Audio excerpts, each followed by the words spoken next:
میٹھی گولیاں جن میں اصل مادے کا کچھ بھی باقی نہیں رہا،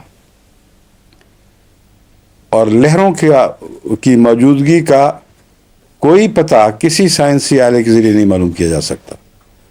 جن لوگوں نے دعوے کیے ہیں ان کی مشینوں کا میں نے ٹیسٹ کر کے دیکھا ہے، سب گپیں ہیں۔ اتنی باریک دنیا ہے کہ آج تک انسان اس مشین کو ایجاد ہی نہیں کر سکا جو مادے کا ہر نشان مٹ جانے کے بعد اس کو مزید ڈائلیوٹ کرنے کے نتیجے میں ارب ہا ارب گنا زیادہ اس کو ڈائلیوٹ کرتے چلے جائیں، پھر بھی جو کچھ موجود ہے اس کو محسوس کر سکے۔ لیکن انسانی روح محسوس کرتی ہے، رد عمل دکھاتی ہے، قطعی یقینی رد عمل دکھاتی ہے، اور اللہ تعالیٰ کے فضل کے ساتھ اتنے شواہد ہیں کہ کوئی متعصب ہی ہے جو آنکھیں بند کر سکے۔ بس جب تک خدا کی ہستی نہ ہو اس وقت تک ہومیوپیتھی ہو ہی نہیں سکتی۔ ایک خالق کل جو تمام حکمت کا سرچشمہ ہے، اس کے وجود کے بغیر انسانی نظام دفاع اور ہومیوپیتھک بے معنی ہو جاتے ہیں۔ اب اس کی مثال میں نے پہلے بھی دی تھی، سلیشیا کے اثرات۔ اب سلیشیا کے اثرات میں نے افریقہ کے مختلف اسپتالوں کو کہا ہے کہ سائنٹیفکلی اسٹیبلشڈ کیسز ایڈز کے ہیں ان پر تجربے کریں اور مجھے لکھیں۔ اس سے پہلے ایک خط ملا تھا کہ اب تک جو میں نے دی ہے 2 کیسز میں مکمل شفا ہو چکی ہے، اور باقی ابھی زیر نظر ہیں، ان کی رپورٹ بعد میں بھیجوں گا۔ اب ایک خط پرسوں ملا ہے جس میں لکھا ہے کہ 2 کیسز، اب مجھے یاد نہیں کہ وہی ہے یا کوئی اور، اس میں بھی 2 کا ذکر ہے کہ 2 کیسز تو ایسے تھے جو اچھی طرح اسٹیبلش ہو چکے تھے، تمام ڈاکٹری ذرائع سے معلوم تھا کہ ایڈز ایکٹیو صورت میں آگے بڑھی ہوئی ہے، اور ایک سلیشیا کی خوراک کے بعد اس کا نام و نشان تک نہیں رہا۔ لیکن کئی ایسے کیسز ہیں جن میں ایک خوراک نے کوئی اثر نہیں کیا۔ میں جو دیا کرتا تھا وہ مہینے میں ایک خوراک، بعض دفعہ اگر زیادہ خطرناک کیس ہو تو 10 دن یا 2 ہفتے کے بعد بھی سلیشیا کو ریپیٹ کرتا رہا ہوں۔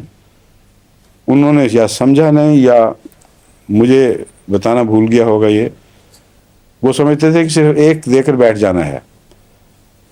تو جب انہوں نے دیکھا کہ کوئی اثر نہیں ہوا تو انہوں نے پھر ریپیٹ کرنی شروع کی، اور ریپیٹ ہونے کے بعد جو رسپانس ہوئی ہے وہ بہت ہی انکریجنگ ہے۔ وہ کہتے ہیں جن مریضوں کو میں سمجھتا تھا کہ اس کے دائرۂ اثر میں نہیں ہیں، انہوں نے حیرت انگیز رسپانس شروع کر دی ہے، اور میں مانیٹر کر رہا ہوں، جو بھی نتیجہ نکلے گا وہ انشاءاللہ آپ کو باقاعدہ سائنٹیفک حوالوں کے ساتھ بھجواؤں گا۔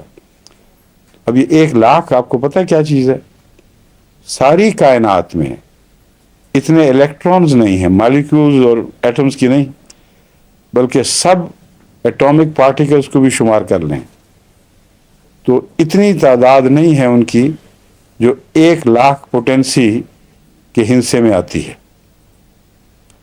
1 لاکھ پوٹینسی کا مطلب ہے 1 لکھ کر اس کے دائیں طرف 2 لاکھ صفریں ڈال دیں۔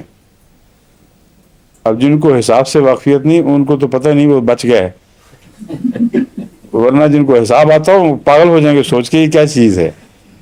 مائنڈ باگلنگ ہے، انبلیویبل، اتنی ڈیلیوشن کا تصور ہی نہیں ہے۔ اس سے بہت پہلے بہت نچلی پوٹینسیوں میں 1000 میں جا کر ہی یہ ایٹمز ختم ہو جاتے ہیں۔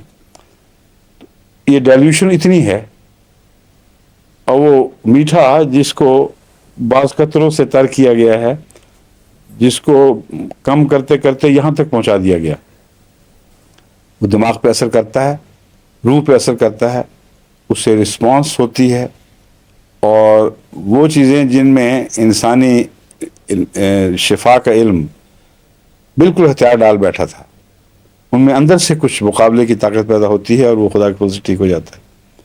اب اس کے لیے کوئی لاجیکل ایکسپلینیشن سائنٹیفک ٹرز میں ہے کوئی بھی نہیں، مگر ایک ہے صرف، سائنس نام ہے مشاہدے کا۔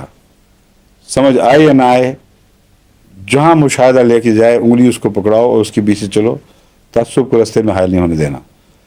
بس ہومیوپیتھک کوئی کویکری نہیں ہے، بلکہ مشاہدہ ہے، اور مشاہدے کے نتیجے میں یہ انگلی جہاں ہمیں پہنچاتی ہے ہمیں پہنچنا پڑتا ہے، اور جا رہی ہے اللہ کی طرف، یہ بڑی مزے کی بات ہے.